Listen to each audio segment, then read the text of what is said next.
హైదరాబాద్ నుండి లదాఖ్ ప్రయాణం, అది కూడా నా తార్లో రెండోసారి వెళ్తున్నా అనే ఎగ్జైట్మెంట్ చాలా ఉండే. ట్రిప్ స్టార్ట్ అయ్యే ముందు ప్రతిసారిలాగే వి టుక్ బ్లెస్సింగ్స్ ఆఫ్ లార్డ్ గణేష. ఇంకా ఇంటి దగ్గర నుండి స్టార్ట్ అయ్యి almost 12 hours non stop drive చేస్తూ మేము చేరుకున్నాము మధ్యప్రదేశ్లోని నా ఫేవరెట్ రాజు దాబాకి.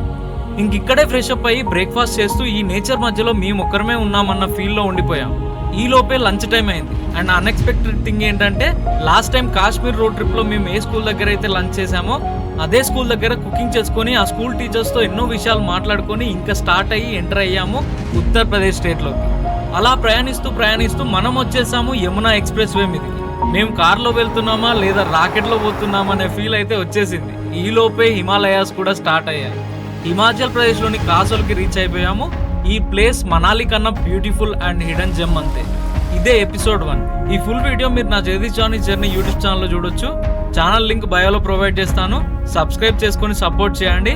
మరెన్నో సినిమాటిక్ అద్భుతాలు మీ ముందుకు తీసుకురాబోతున్నాను.